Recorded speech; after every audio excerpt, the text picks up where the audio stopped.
नमस्कार दोस्तों, आज हम कार्तिक महात्म का छठा अध्याय सुनेंगे। जिनके सुनने से सब पाप नाश हो जाए, कार्तिक महात्म का लिखो छठा अध्याय। दोस्तों, आगे नारद जी बताते हैं, जब 2 घड़ी रात बाकी रहे तब तुलसी की मृत्तिका, वस्त्र और कलश लेकर जलाशय पर जाएं। कार्तिक में जहाँ कभी भी प्रत्येक जलाशय के जल में स्नान करना चाहिए। गर्म जल की अपेक्षा ठंडे जल में स्नान करने से 10 गुना पुण्य होता है। उससे 100 गुना पुण्य बाहरी कुएं के जल में स्नान करने से होता है। उससे अधिक पुण्य बावड़ी में और उससे भी अधिक पुण्य पोखर में स्नान करने से होता है। उससे 10 गुना झरनों में, उससे भी अधिक पुण्य कार्तिक में नदी में स्नान करने से होता है। उससे भी 10 गुना पुण्य वहाँ होता है जहाँ 2 नदियों का संगम हो, और यदि कोई 3 नदियों का संगम हो तब तो पुण्य की कोई सीमा ही नहीं रहती। स्नान से पहले भगवान का ध्यान करके संकल्प करना चाहिए। फिर तीर्थ में उपस्थित देवताओं को अर्घ, आचमनी आदि देना चाहिए और इस मंत्र का उच्चारण करना चाहिए। हे कमलनाथ, आपको नमस्कार है। जलशाही भगवान, आपको प्रणाम है। हे ऋषिकेश, आपको नमस्कार है। मेरे दिए अर्घ को आप ग्रहण करें। बैकुंठ, प्रयाग तथा बद्रिका आश्रम में जहाँ कहीं भगवान विष्णु गए, वहाँ उन्होंने 3 प्रकार से अपना पांव रखा था।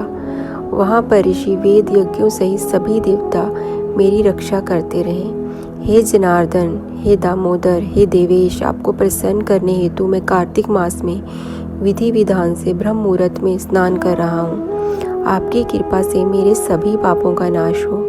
हे प्रभु, कार्तिक मास में व्रत तथा विधि पूर्वक स्नान करने वाला मैं अर्घ देता हूँ। आप राधिका सहित ग्रहण करें। हे कृष्ण, हे बलशाली, राक्षसों का संहार करने वाले भगवान, हे पापों का नाश करने वाले, कार्तिक मास में प्रतिदिन दिए हुए मेरे इस अर्घ द्वारा कार्तिक स्नान का व्रत करने वाला फल मुझे प्राप्त हो।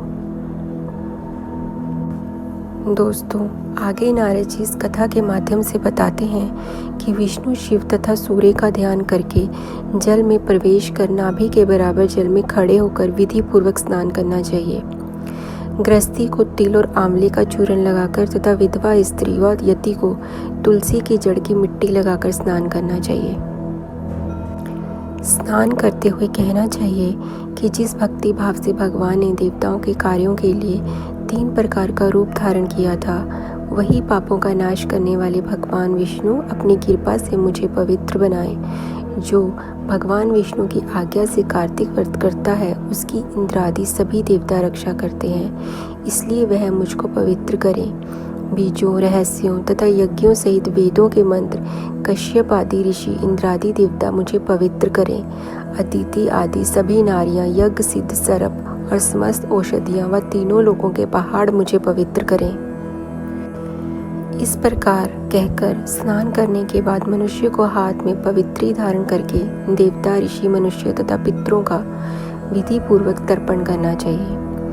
तर्पण करते समय तर्पण में जितने तिल रहते हैं उतने वर्ष प्रयत्न व्रती के पितृगण स्वर्ग में वास करते हैं। उसके बाद व्रती को जल से निकलकर शुद्ध वस्त्र धारण करने चाहिए। सभी तीर्थों के सारे कार्यों से निवृत्त होकर पुनः भगवान विष्णु का पूजन करना चाहिए।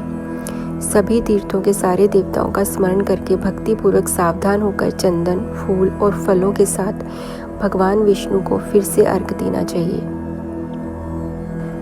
अर्घ देते समय कहना चाहिए, मैंने पवित्र कार्तिक मास में स्नान किया है। हे विष्णु, राधा के साथ आप मेरे दिए अर्घ को ग्रहण करें। तत्पश्चात चंदन, फूल और तंबालू आदि से वेद पाठी ब्राह्मणों का श्रद्धापूर्वक पूजन करें और बारंबार नमस्कार करें। ब्राह्मणों के दाएं पांव में तीर्थों का वास होता है। मुंह में वेद और समस्त अंगों में देवताओं का वास होता है। अपने कल्याण की इच्छा रखने वाले मनुष्य को इनका ना तो अपमान करना चाहिए और ना ही इनका विरोध करना चाहिए। फिर एकाग्रचित होकर भगवान विष्णु की प्रिय तुलसी जी की पूजा करनी चाहिए। उनकी परिक्रमा करके उनको प्रणाम करना चाहिए और कहना चाहिए, हे देवी, हे तुलसी, देवताओं ने ही प्राचीन काल से तुम्हारा निर्माण किया है और ऋषियों ने तुम्हारी पूजा की है। हे विष्णु प्रिया तुलसी, आपको नमस्कार है।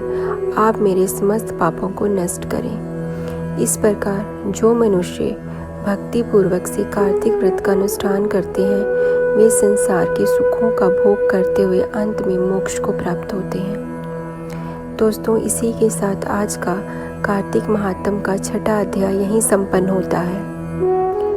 और सुंदर कथाओं के बारे में जानने के लिए हमारे चैनल को लाइक कीजिए, सब्सक्राइब कीजिए और शेयर कीजिए। धन्यवाद।